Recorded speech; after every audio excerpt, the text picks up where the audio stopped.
It was a typical morning in the bustling corporate building. The elevator dinged, and a sharply dressed woman stepped out, engrossed in a phone call.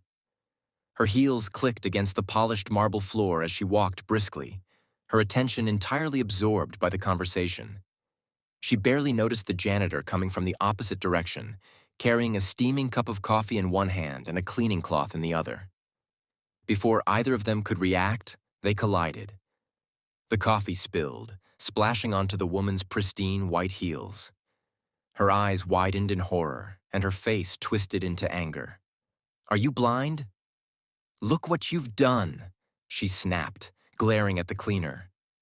The man, dressed in a faded uniform, immediately began apologizing, his voice sincere. "I'm so sorry, ma'am. It was an accident." But the woman was not in a forgiving mood. With a swift motion, she raised her hand and slapped him across the face. A few passers-by stopped, watching in shock, but no one dared to intervene.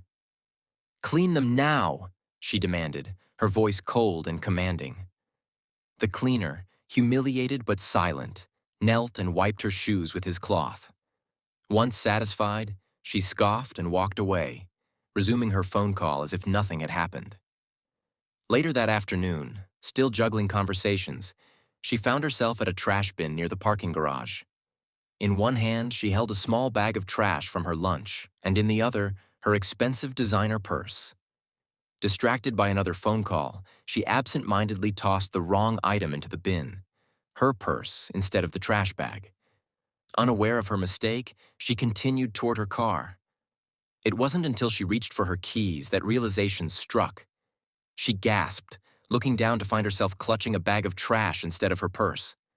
Panic surged through her veins. Frantically, she turned and sprinted back to the trash can.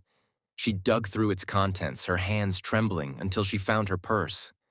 But when she unzipped it, her breath caught in her throat. It was empty. Tears welled in her eyes as she collapsed onto her knees.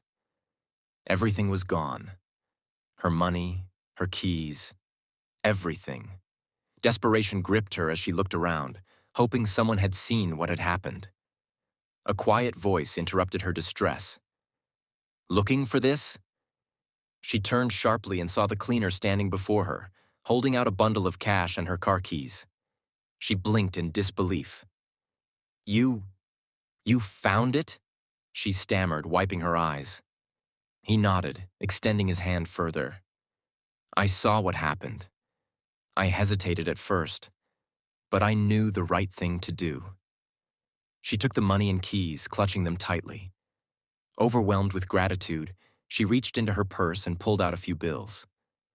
"Here, take this, as a thank you." The cleaner shook his head and stepped back. "No, ma'am, I don't need your money. Just remember one thing. Never treat anyone like trash, because one day you might need them to pick you up." His words struck her harder than the slap she had given him earlier. As she watched him walk away, shame flooded her. She had judged him, humiliated him, and yet, when she was at her lowest, he had shown her kindness. For the first time in a long while, she reflected on her actions. And for the first time, she truly understood the value of respect and humility.